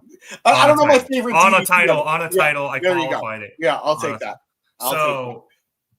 Yeah, all of these women were absolutely unbelievable. I am curious to see now where everybody goes from here. Like with the men, I was saying the difference between these two matches was the men like had a kind of end to a storyline, and I guess kind of the birth of a new one branching off of that. The women were just all kind of like, all right, we really fucking hate each other. Let's go kill each other. But that's what I love too. I love that. It felt like a natural, like this is the only match that can contain all these women. Yeah. You know, and it worked out great. And I know there's Shivani kept, being so flabbergasted at the fact that these women were going this hard in the paint. And Excalibur was like, well, look how many different rivalries there are in there right now. Like all these women have hated each other for so long. And it's all finally reached a breaking point. But you have Toni and Mina in the tag division. You have the whole tag tournament tonight still. They're winning the tag tournament, which upsets me, but I think they're winning the tag tournament. I had that. But yeah, you still have the entire tag tournament and all the women still in it. You still have Mercedes and Statlander at Full Gear come down the pipeline. So there's still a lot here. You still have, will they, won't they with Statlander and Willow, I guess. I'm back to not caring. I'm so back to not caring. But I think there's a lot of places that they can still go. But again, this was more for just they hate each other and the spectacle than it was for ending a storyline, kind of like we did with the men's side. Yeah. Whew. Hey, we cannot be as tired as these women were after the match, but I think we did it justice, and I think they absolutely delivered a memorable first women's AEW Blood and Guts match. Yeah. So, like I said, my adrenaline is still revving pretty high from no pun intended. Yeah, just from the the matches themselves. So hell yeah. Let's run through some comments here. Yes. And I've been seeing a couple of things. You called Marina MVP. Kris has called Skye Blue the MVP. I saw Maria called Mercedes the MVP. And I might be a little biased there. Yeah, but I think this is such a good match, and everybody did so well that you can make an argument for almost any one of these women being MVP of the match. I think Skye just maybe has a little bit of a leg up in that argument just because she was in the whole thing. Yeah, considering the amount of blood, but I think her and Marina definitely rose their stocks the most. I think no matter what we say, like you just said, there's an argument for a lot of these women as to who the MVP was. They all look like stars. And that's the most important thing. Yeah. We were talking about it even in our private group chat about how with AEW, like there's a very real debate. And I don't think there's a right or wrong answer as to who has the best women's division in professional wrestling today. Is it AEW? Is it NXT? It's a great question. And I think, again, no one's really wrong one way or the other. But I said in my conversation, in my part of the conversation regarding it, that NXT's women are presented as stars. They're presented as the best part of their roster. Because they are. Because they absolutely are. And that's saying something when Oba Femi is part of your roster. Yeah. But AEW sometimes, just because of how competitive it is, like aren't always presented as the stronger division. Like, Toni Storm is without a doubt one of the biggest draws in professional wrestling right now. But at the same time, I can't always say that the women's division felt presented as strongly. Tonight, 12 women presented themselves as stars. So well done from AEW. Well done from all of these women. I'll even say 14. Throw it to Aminata. Throw it to Penelope Ford as well for their contribution. They did a lot to help set it up in the first place. So, yeah. So just bravo to everybody. And like I keep saying, great first one. Can't wait for the next one. Somebody might die in the next one the way this one went. Jesus. Yeah, I agree. I honestly think the public's the MVP. You could make an argument. Always. She led to Mercedes getting knocked out. Speaking of Mercedes, real quick from Maria here, but Mercedes PWI number 1, Toni Storm number 2, which was pretty wild that both women were in this match tonight. Yep, congrats to both of them. Let's see what else we got here. You know, it's saying that Young Frankenstein is better than both of the new Frankenstein's movies. He is right. I don't even have to watch them. You know, we're getting a TV show for Young Frankenstein. Oh yeah, it's Younger Frankenstein. Right? Younger Frankenstein. I saw it. I didn't see anything about it, but I did see the announcement. Yeah. You know, it wants you to say the name of Willow and Harley's tag team. Won't do it. Partly because I mentally repressed it. I don't actually remember what the name is, but I know it's dumb. I had to remember it. I'm 80% sure it's Babes of Wrath, but I can't hear it. I'm hearing like a siren noise as you speak. You know what? Also bringing up a good point. Penelope Ford probably has the most experience in these type of hardcore matches. So her, even if she wasn't in it, I guarantee you she was in the back helping talking through spots with people, talking through things they could probably do. So that was probably really cool. Yeah. Kris is saying Kris still has Sister to Sin winning the tag tournament. It's always good for the baby face to chase the heel team. So yeah, if you want to go that way. Blood and Guts in total, according to Kris, was 114 minutes and 10 seconds. Between the two matches, I'd imagine. Yeah. If not, though, I don't know if you meant the whole show, but I think the show ended around, at least over here, 10:37. I had 6, but it could have been 7. Yeah, somewhere around there. To call these women the Dirty Dozen. Not bad. That was a good one. And Dev saying, let's see, my sister's going to take her son to a pay-per-view in Pennsylvania. They love it. And yeah, dude, we're going to try to go to Full Gear. Pay-per-views are great if you can get to them. I just bought my Saturday night's main event tickets for John Cena's final match. I hate myself. I hate how expensive shows are nowadays, but I did it. And I'll be there for that. Well, not all of them are expensive, but Hangman brilliantly said that tonight's show was the cheapest seat was like $29. Yep, it's a smart. So, he's a smart man. Nope. Okay, that wraps up the Blood and Guts matches. So let's get through everything else. I don't want to say real quick, but let's do all the backstage segments and all the segments, and then we'll finish on the match. Okay, so we came back from commercial after the Women's Blood and Guts match. To the Don Callis family members, Josh Alexander, Rocky Romero, Lance Archer, and Mark Davis attacking Jungle Boy and Luchasaurus backstage in the parking lot. Sir. He's not Jungle Boy anymore. I know, it's an old habit. I wrote Jungle Jack, too. I apologize, Mr. Perry. Luchasaurus actually got some decent hits in and no-sold a shot from a 2x4. I loved how tough he looked in this beatdown. It took so many members of the family to drop him. Yeah, and especially it was Archer and Davis who were two of the heavier hitters of the family. Yep. So that was really good. Cool. But as you mentioned, James, the numbers were too great and he was eventually felled. So Alexander then dragged Perry over in front of a trailer. And the door opened, and Kazuchika Okada came out, followed by the Young Bucks, and then that carny piece of shit, Don Callis. Alexander said that the Jurassic Express left the Bucks a message last week, so this week the family sends them a message. You don't mess with family. Don then says that Kenny Omega is going to be at Dynamite next week, so maybe the Bucks should send him a message in that they have joined up with the Don Callis family. Everyone but Okada then walks away, and he hangs back to tell the Bucks that it is decision time before he leaves a very tense Matt and Nick behind, with Matt saying that they will see them next week. He has been emotionally blackmailing them across Dynamite, Collision, and BTE for weeks now. And it's great. Yeah. The other non-match segment we had was an in-ring interview with Ricky, which I apparently spelled Rick because I was typing too fast. Ricky the Dragon Steamboat. Rick the Dragon. Yep. Completely different wrestler. WWE owns Ricky the Dragon. AEW got Rick. Yeah. Actually, really quick before I start this, just to close a loop, LFI are the Ring of Honor Tag Team Champions. It's Sammy Guevara and Roosh. Oh, yes. Yeah.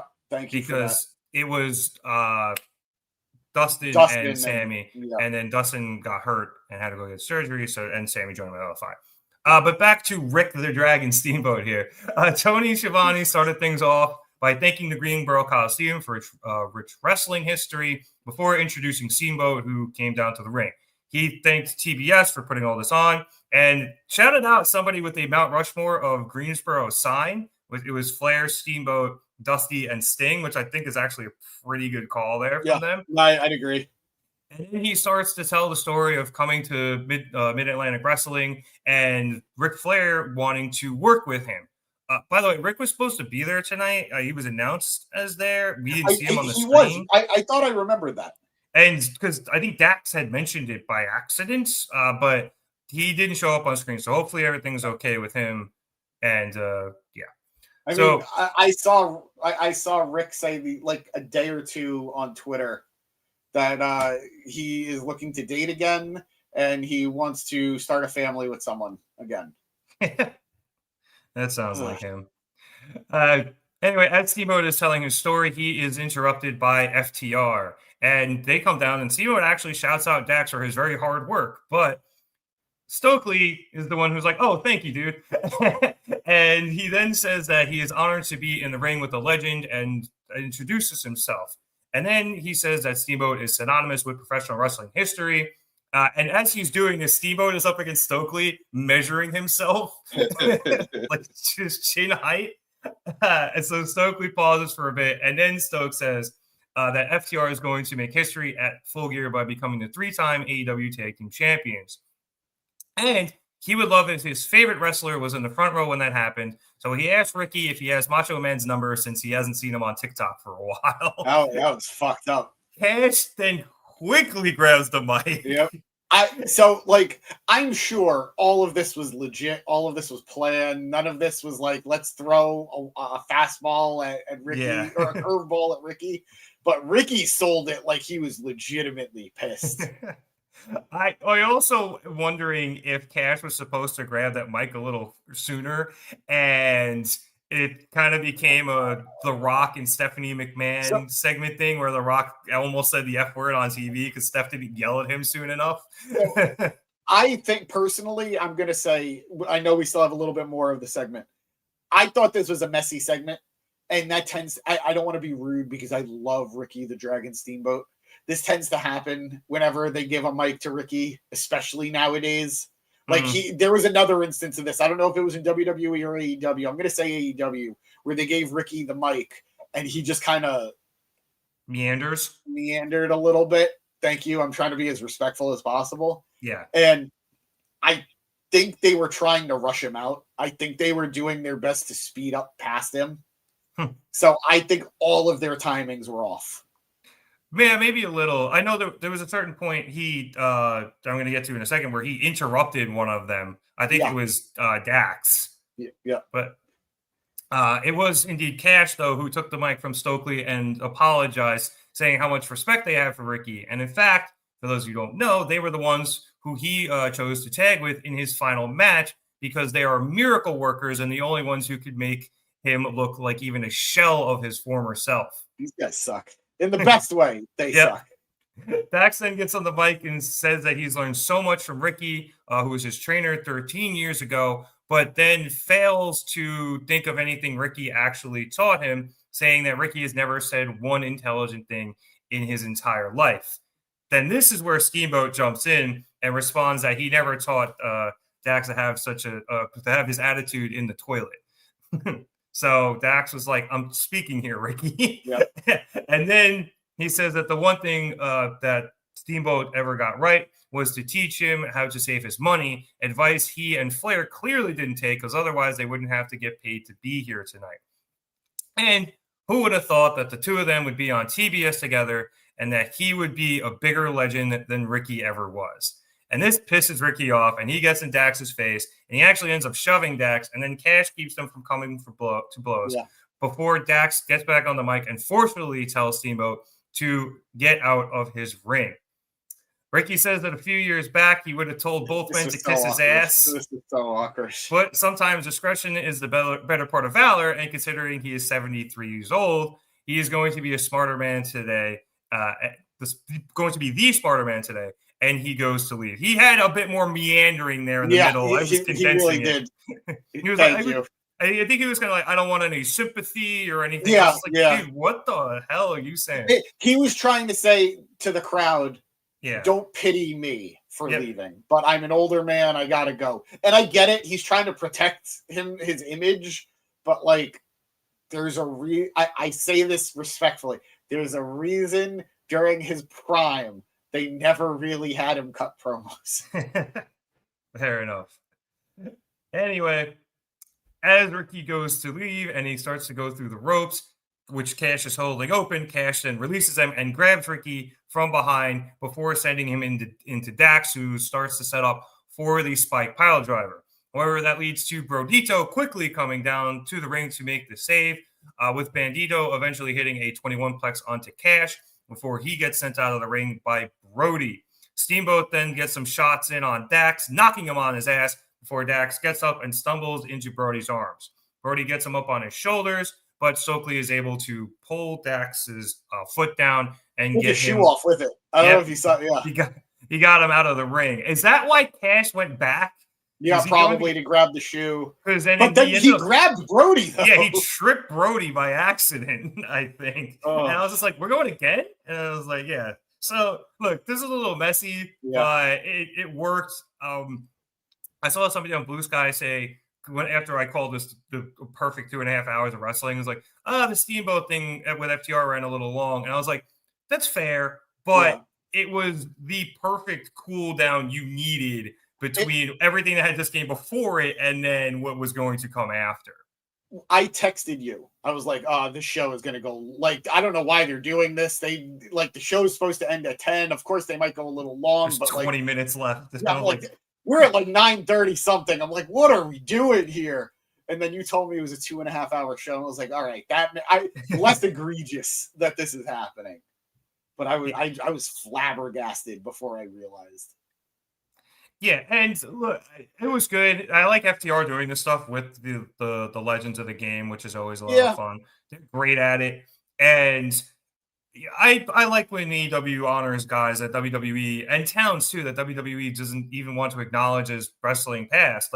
Especially like WCW towns, they refuse to talk about it. Yeah, I really agree. So I'm assuming that goes just all the way back to Vince and whatever, but Shivani calling this the greatest wrestling town of all time. I was like, well, I disagree, but I'm happy for him. But it's up there. I mean, I'm sure you can make an argument top 5. Yeah, I'm sure.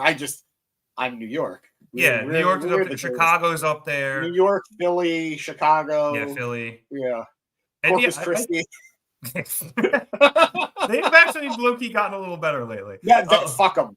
They don't deserve another wrestling show for 5 years minimum. Let them learn. I feel like at least in America, somewhere probably in like Texas, where like you get like the lucha things going. I was gonna say San Antonio is a good one. Dallas is a good one. Old Guerrero territory. Yeah, for sure. Like El Paso, they're usually pretty. You get some good like lucha crowds. I don't know why I keep thinking either Cleveland or Cincinnati is a good wrestling town, but I'm not sure. Cincy's not bad because they have Moxley and they had Brian Pillman. Yeah. So Cleveland had The Miz. Yeah, sure. I stand by it. I stand by it. No, I know. I like The Miz, but yeah, I think Greensboro they had so much history there, and so many like Hall of Famers went through there. I genuinely think they're a top 5 wrestling town, at least historically. But yeah, I like this segment more just because of that than what actually happens, and you build a little bit more towards this FTR Brodito thing, and so people don't forget about it. That's fair.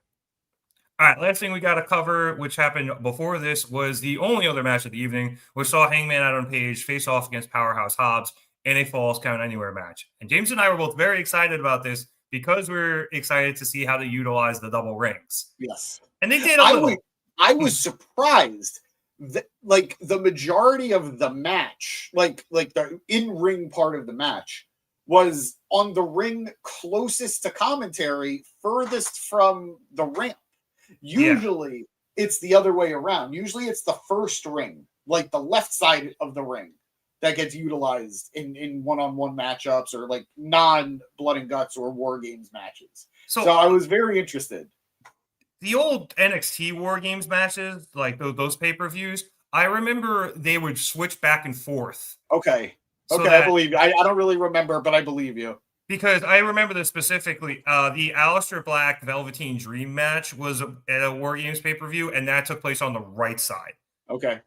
Like, don't ask me how I remember that. I just do. They flipped them, I think, to help it kind of like balance with the crowd a little bit more, you know? Yeah. Like, it's like, okay, if I bought a center row, a row in a front seat row, dead center of the ring closer to commentary, and they wrestled the entire side on the other side the whole night, like, I would be pissed. Yeah. So it's more of a balance. But this one, though, didn't really matter. Anyway, Hangman came out with his midsection heavily taped up after the World's Strongest Slam through the table from the stage delivered by Hobbs last week, which led to this match.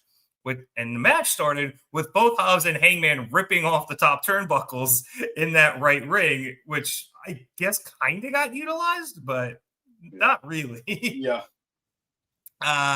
Heading into commercial, we had Hobbs hit Hangman with a World's Strongest Slam first onto the announce table and then on the steel steps. The steel steps one was gnarly.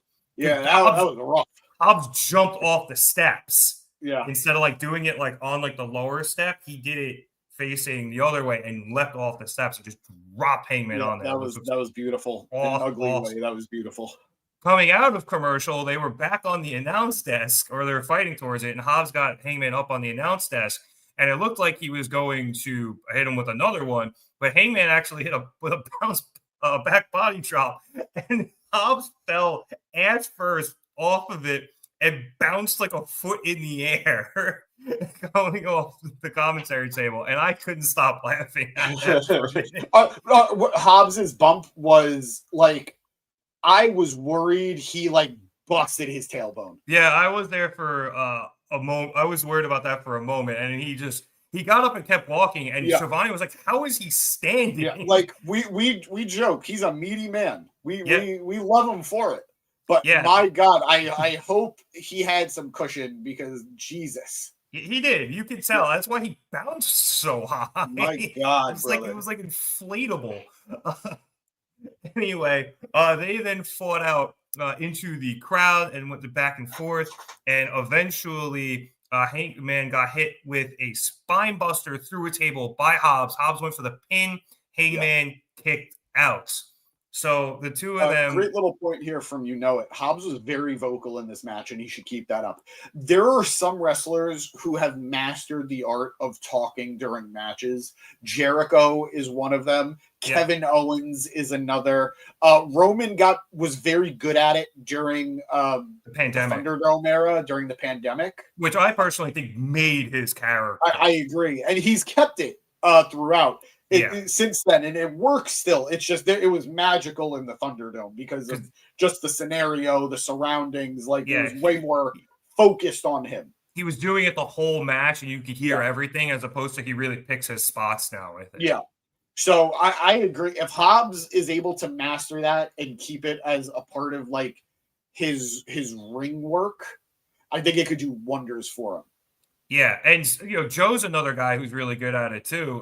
MJF as well, just to throw a couple more. MJF is another good one. Yeah, you're right. MJF is a great one. But I bring up Joe specifically because obviously they're working together now. And Hobbs has always kind of had this when he's a heel. He doesn't really do it as much as a face, but I think working with Joe and Joe really kind of encouraging him to not only be a little goofy, kind of like he was in that promo a few weeks ago, but also too just being like a badass about it too. You can tell Hobbs is a little bit more comfortable in his own skin, I think, as a heel. No, I agree. And it's working. So after Hangman kicked out of that spine buster, Hobbs dragged Paige up the stairs into the crowd, and the two started fighting back and forth a little bit, with Hobbs attempting to throw Hangman off of an area that was over one of the entranceways onto the floor. However, Paige was able to get Hobbs, the better of Hobbs, and put him over the railing. And then Hangman went up the stairs for a bit. Well, no. You're missing a couple key details. He clotheslined the crap out of him. Ah, yes. Several clotheslines, but it just wasn't enough to put Hobbs over. And then literally over. And then literally over. And then he grabs a beer from an audience member and takes a sip of it before handing it back to the audience member. And then that gave him the courage to push forward with the boot and everything. Yeah. Hangman grabbed a couple of beers. He also had one before the spine buster where he did the moonsault off the railing. Yeah. And that might have been it, actually. That might have been the beer spot. I think I botched that. But this is the difference, kids, between happy drinking and sad drinking. This is happy Hangman drinking. We're okay with this. It was when he was sad drinking when we were all concerned. Exactly. Anyway, as I was saying, after he had Hobbs staggered and out over the railing, Hangman went up the stairs, took off his boot, got a running start, and went down there and absolutely brained Hobbs with his boot. And Hobbs, in a great sell, hangs on with one hand and just checks where the thing is he's falling onto and just goes, and falls into a table covered in electrical equipment. The table explodes. The electrical equipment explodes. A box went flying up in the air. It was the crowd explodes. I went I left up out of my seat. Are flickering on and off in the arena because that was the electrical spot for it was beautiful. It was so great. Hangman sprints down the steps with one boot and goes and pins Hobbs and is able to pick up the win. You know what I was thinking, by the way? Those looked like actual just straight up cowboy boots that he was wearing. Yeah, right? That's gotta be a bitch to wrestle in. He's done it before. Well, not even wrestling, but he's done, I think, so many things in cowboy boots before that he's probably so used to it at this point. I'm just so concerned about these guys' ankles. Oh yeah, dude, as somebody, I was always concerned about rolling my ankle, but I guess they're good at it. That's why they're the professionals, you know. There's some support in a cowboy boot though, as opposed. I always thought they were floppy. But it's only floppy at a certain point. Gotcha. Okay. I think there's enough for the going up for your ankle to be supported. Fair enough. After the match, as Paige was making his way back down to the ring, he was ambushed by Katsuyori Shibata, who was then quickly joined by a chair-wielding Samoa Joe. But before we get to Joe, I'm so sorry. Yeah. Shibata did that bit where it's you grab your opponent by the back of the head and then throw him into the barricade or the stairs or whatever. Yep. Shibata had Hangman's neck 2 ring lengths. Then he took him from the furthest post, the furthest corner, and then 2 ring lengths and then threw him into the barricade. I loved it. It was so silly, but it didn't feel silly. But it was so funny to me. Shibata's always kind of funny like that. And then I think he went this to the crowd or whatever. Oh, he was going to do something and then he faked the crowd out. And I'm trying to remember whatever his usual taunt is. Yeah. Anyway, Shibata and Joe threw Hangman in the ring, beat around a bit with the chair, and then Samoa Joe called for the blood and guts cage to be lowered. And it starts coming down. And as it does so, Joe continues his assault. And then Eddie Kingston comes out for the save. And he is met by Shibata at the edge of the ring. Eddie is able to toss Shibata into the barricade, and then Eddie is joined by Hook, and both of them barely get into the ring. And as they do so, Samoa Joe sees what's coming, and he ducks out as the cage finishes lowering, and nobody died. Hangman then is helped up by Eddie and Hook, and he grabs a mic and says if Joe wanted him in a cage, all he had to do was ask, "You dumbass." So at Full Gear, he tells Joe to leave Shibata at home, leave Hobbs in the hospital, because it'll be Hangman Adam Page versus Samoa Joe in a steel cage. And then Joe, because he has been perfect lately with this, has a absolutely phenomenal reaction, which is a combination of anger because his plan failed and just absolute fear that he now has to get in a steel cage with Hangman. Loved it. So I saw somebody say this about Joe, and it's absolutely spot on. Joe understands the assignment of being a heel. He's a naturally cool motherfucker, but like he's not afraid to either look afraid or to let the baby face look cooler than him. Yeah. And that's what makes him such a great heel. Not just how scary he is, like that's obviously a big factor in what makes him so unique and so cool, but doing the job of a heel well is something that he gets a lot better than other people. And I think that's just the way he was like brought up, like the people he was around. You had the guys in like Ring of Honor and TNA, like dudes like Styles and Daniels, and if you really kind of want to put Punk in there, like they were all willing to like work with each other and help each other out. Brian, those type of guys. And then at the same time, in both of those companies, you had dudes like Low Key and then, Hogan, who didn't want to help anybody. And I think the combination of seeing all the good the former group was able to do, and then seeing all the bad the latter group was able to do, especially as, veterans of the game, like Joe's, he's a dude you can very much tell wants to pay it forward. I have to raise my drink to you, sir. You figured out the only way anybody could ever put Low Key and Hogan's name in the same sentence. Bravo, my friend. Just not selling for anybody. I drink to that. Yeah, but dude, I adored this match. It was the perfect like meat in this blood and guts sandwich. Whoa. Be cool. Be cool. Well, I'm trying to figure out what side, he would put Cena on, because Cena is weird. Like there were times he was more than willing to like be humiliated, but I felt like there was so long there where he was just never in a position to do so. I know so many people like to rag on him. This is not the pod for it, but I know a lot of people like to rag on him that he didn't put over a lot of guys during his championship run, his main championship, like the original like championship run. That LOL Cena wins run. Yeah, but one. You know what? I'm sorry he didn't put over fucking Great Khali. I'm sorry he didn't fucking put over Umaga. Do I love Umaga? Absolutely. Should Umaga have been the WWE champion? No. We were right. Okay? We were right. I feel like this gets more towards like 20, 09, 10, 11, 12, because like the Nexus Fuck is the Nexus. Fuck the Nexus. All the members that were worth like a damn ended up okay. Brian goes without saying. One of the greatest of all time. Barely there. Keith Slater, one man band, baby.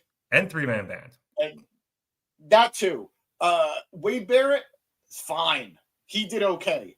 We all dodged the Ryback bullet. Yeah, and even then, for like Ryback for a time was still pretty good. Like he was over as all hell. My favorite thing now about Ryback on Twitter is he's absolutely using ChatGPT.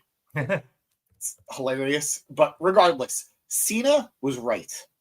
Stand by it. Stand by my man. Was Chris Axel in there too, or no? He was the new Nexus. Oh, the original Nexus, excluding Brian, Wade Barrett, Ryback, Justin Gabriel, Michael Tarver, Heath Slater,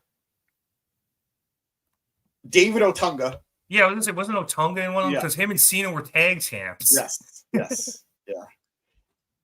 So then, what was like McGillicuddy and Bray Wyatt, Husky Harris, and all that? They that were was the new new Nexus. They were season 2 of NXT. Okay, I knew them more because I think Otunga might have been in both. Yeah, a few of them crossed both sides, but then there was the core too. Yeah, that was bad. But Yeah. I think I know Nexus more as, I guess, the season 2 ones, and then Punk taking over. Yeah, that was like Mason Ryan NXT. Yeah, Or not NXT, Nexus, but Yeah. that was its own thing. No, Cena had nothing to do with that. yeah, there was quite a few of those guys, but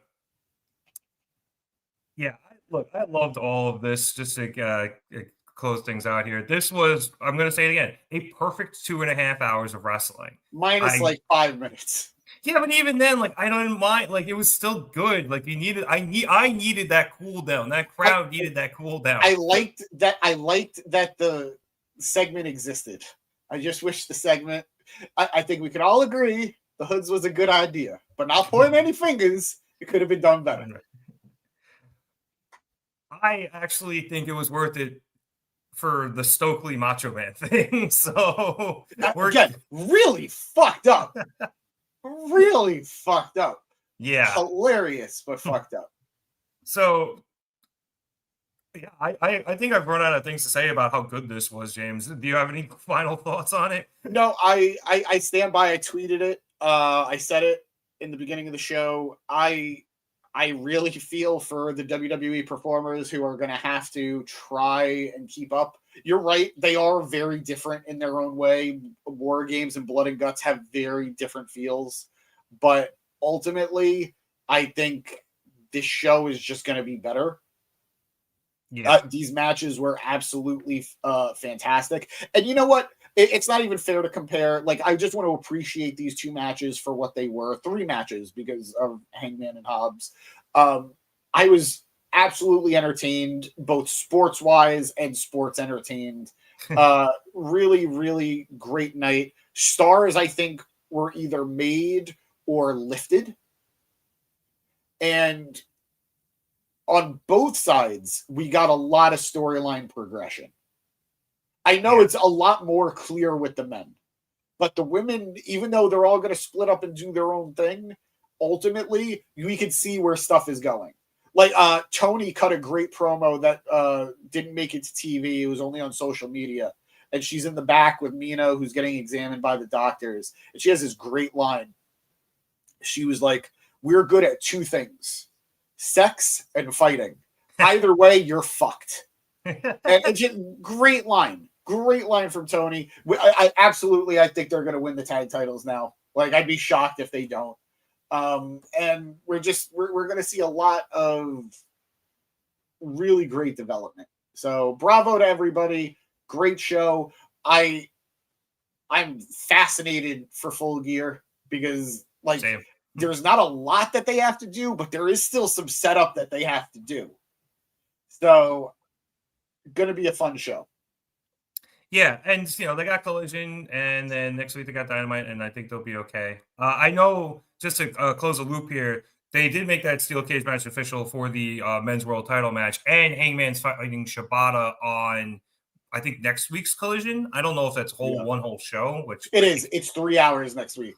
So I also have to warn you, there is a 50-50 chance I'm not going to be here next week. Then there's a 100% chance I am only doing the first 2 hours. But yeah, next week looks like it's going to be really good. So, and the pay-per-view looks like it's going to be really good. So I'm excited with what AEW is doing right now. I am excited what they're going to do in the future. And yeah, this just was a great night. Yeah. Just to wrap up the comments really, really fast. Going back to about Hobbs being vocal, it's saying it kind of adds a bit of to his "I'm a bad motherfucker" type of thing. Yeah. No, I agree. It mentioning that there are a few people who wore moccasins to the ring. I think that's what he was trying to say. That is not an easy word to spell. His closing thoughts on the night were the women of wrestling shine in hardcore extreme matches when given the chance. And I agree with that 100%. Not just they're hungrier. Yeah. They're hungrier. There are things that we even if we've seen the men do it before, we've never seen the women do it. So it feels fresher and it feels more energetic. So they know that and they capitalize on it, and I'm very proud of them. I'm very proud to be a fan of them. Yeah, and I know you a little trepidatious about the WWE women following up, this match here tonight, but like you said, I think they are hungrier, and seeing this is going to make them want to push the envelope as far as they possibly can. Yep. So, and I think that's going to be the same for the men too, in terms of like wanting to push the envelope and compete in terms of how good these their matches will be compared to these two. So, yeah, Dev, you could think, Blood and Guts is the real War Games. Yeah, but I think it's going to be a matter of an opinion. It's going to be a matter of taste.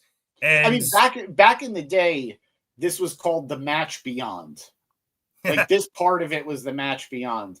And, maybe it is. It's just a little beyond what it was. But either way, I'm rooting for both sides. I'm rooting for WWE to kill it at Survivor Series with War Games. Or I'm rooting for the competitors to kill it. Yeah. And I'm very proud. Like I said, I'm very proud to be a fan tonight. Yeah, this was great. And I think that's where we're going to leave things. So I would like to thank everybody so much for watching us here at the Market Down Podcast. We'd appreciate it if you liked and subscribe. If you like the video, lets us know that you're enjoying what we're doing here on the show. We will continue to do more of it. And if you subscribe, you can continue to get all the great shows here on the pod. Gym Pack Zone tomorrow, James? Are we back live on Impact? First TNA Impact. Not only, let me just say, not only are we getting our first Impact in a month tomorrow, they're also doing a special event on Friday. Like, not quite a full-on premium live event. It's like one of their B shows, but that's the way to do it. After a month of no TV, let's have our one episode and then a special event the next day. Classic TNA. Classic. Honestly, you get more TNA on Tuesdays than you do on Thursdays recently. Lately. But for those of you who are Impact fans, be sure to check out the Gym Pack Zone tomorrow night. Matt has been covering Monday Night Raw a bit more for you, and James as well. He's been hopping in there as well. I'm sorry. They've been covering more of them. So for you WWE fans, especially you Raw fans, be sure to check those guys out on Monday. And we will be back here Wednesday nights for Dynamite. For those of you who want to follow us on social media, Twitter, Instagram, Facebook, TikTok, or Blue Sky, they're all down in the description below if you're here on YouTube. If you're watching over on Twitter or on Facebook and you want to follow us in some other places, Twitter is at marketdown_pod. Instagram is at marketdownpod. YouTube.com/marketdown3665. Marketdownpod.bsky.social if you want to just listen to me rant about wrestling. And you can check us out searching Market Down Podcast on any of your social media platforms. Any last things, James? No, we got a lot coming up. We're hoping to be at Full Gear. I'm hoping to be at Monday Night Raw in Madison Square Garden. I'm definitely going to be at Saturday night's main event. And we have Survivor Series in 2 weeks. I don't know if I'll be around to cover it because of Thanksgiving, but hopefully somebody will be around to cover it. But a lot of wrestling coming up, and it's fun. It's fun stuff. Yeah, Thanksgiving is coming up, but that means a lot of wrestling is coming up. So be sure to, follow us on the socials to check out James' adventures. And then, be sure to subscribe here so you can watch us talk about all of it. All right. So for James Asante, my name is Nick Cummings. And Matt Castagnoli earlier in the evening, almost forgot he was on. Thank you so much for watching us here at the Market Down Podcast. Have a good one, everyone.